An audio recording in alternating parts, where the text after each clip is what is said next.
Eu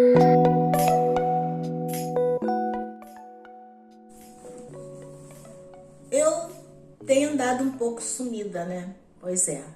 Mas eu não estava parada, não.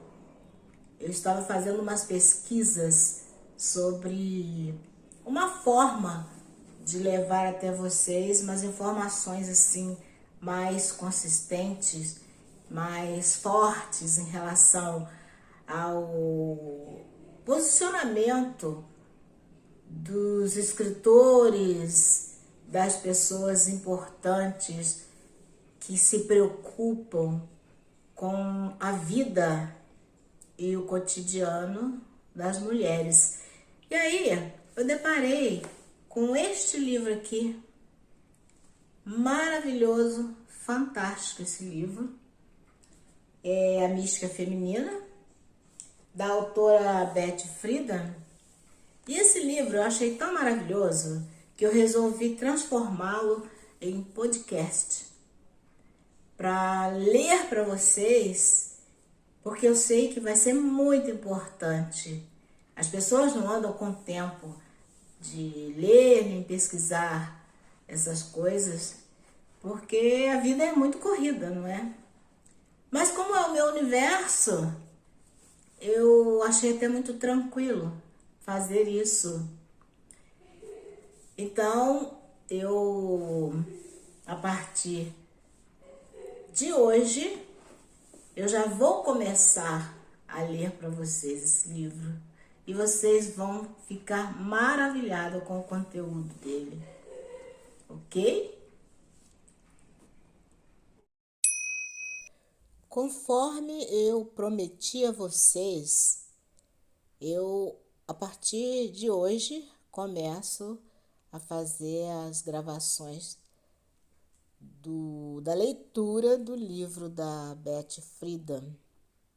Mas antes de eu começar a leitura, eu quero falar para vocês o seguinte: o meu livro infantil, essa semana já está com tudo acertado na gráfica e em breve eu estarei fazendo o lançamento dele. Mas enquanto ele não vem, eu vou lendo para vocês o livro da Beth Friedan, que é A Mística Feminina. E eu vou começar pelo prefácio, porque desde o início ao fim esse livro é muito bom.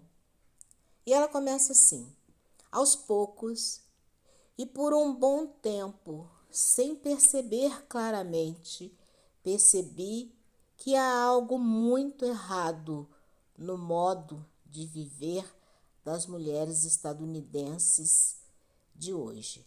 Notei isto, primeiramente, como um ponto de interrogação na minha própria vida, como esposa e mãe de 3 crianças pequenas, que, com um pouco de culpa e, portanto, pouca convicção, quase sem querer, usava minha capacidade e meus conhecimentos em um trabalho que me tirava de casa.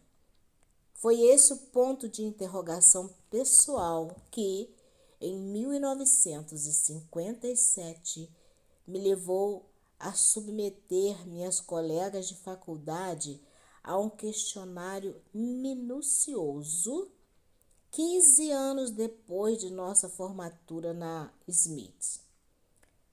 As respostas dadas por 200 mulheres a questões íntimas e abertas me fizeram perceber que o que havia de errado não poderia estar relacionado com a educação como era concebida na época. Os problemas e a satisfação em sua vida e da minha, e o modo como nossa educação tinha contribuído para isso, simplesmente não se encaixavam na imagem da mulher estadunidense moderna, como descrita nas revistas femininas, estudada e analisada em salas de aula e clínicas louvadas e amaldiçoada em uma enxurrada de incessantes palavras desde o fim da Segunda Guerra Mundial. Havia uma estranha discrepância entre a realidade de nossa vida como mulheres e a imagem à qual tentávamos nos adequar, imagens que passei a chamar de mística feminina. Eu me perguntava se as outras mulheres enfrentavam essa mesma divisão esquizofrênica e o que isso significa. Então, comecei a investigar as origens da mística feminina e o seu efeito sobre as mulheres que viviam de acordo com ela ou cresceram de acordo com seus princípios.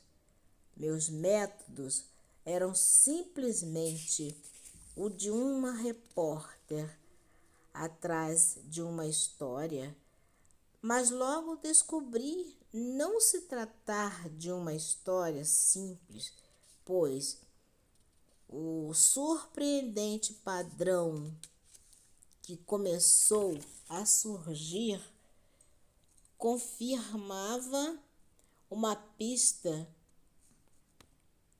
e me levava a outras pistas em campos mais amplos do pensamento e da vida moderna.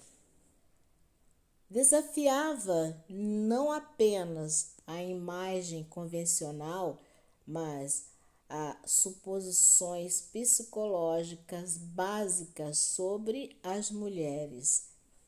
Encontrei algumas peças do quebra-cabeça em estudos anteriores, mas não muitas, pois as mulheres do passado haviam sido estudadas nos termos da mística feminina. Achei ainda mais interessante o crescente corpo do novo pensamento psicológico sobre as questões da identidade masculina, cujas implicações para as mulheres pareciam ter passado despercebidas. Encontrei mais evidências ao questionar aqueles que tratam doenças e problemas de mulher.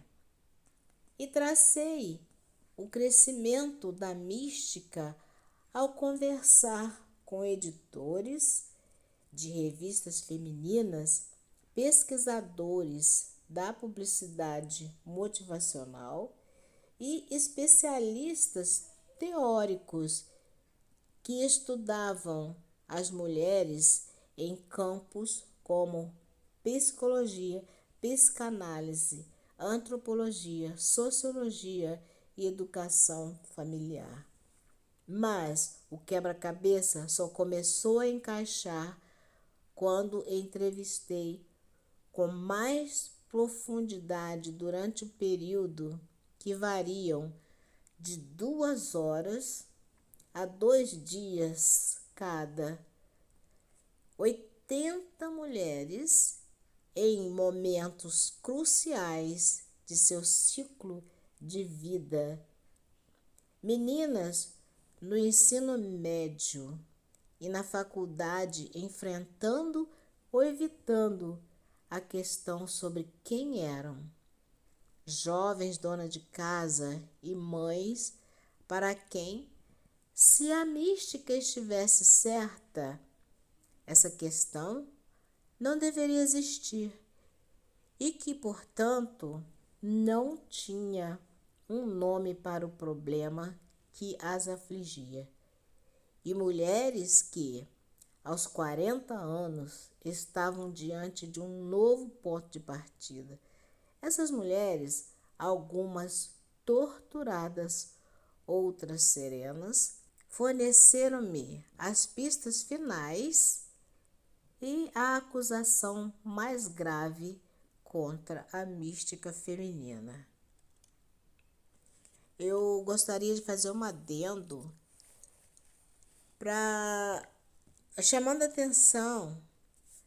Por que eu escolhi esse livro, embora ele seja um livro de uma autora americana? Porque eu não achei ninguém que fizesse uma análise tão profunda dessa situação da mulher, embora ela faça essa pesquisa em cima de dados de mulheres americanas. O que ocorre é que esta forma de viver das mulheres, elas são praticamente iguais em todos os países. Isso só para justificar o porquê de eu pegar uma autora americana.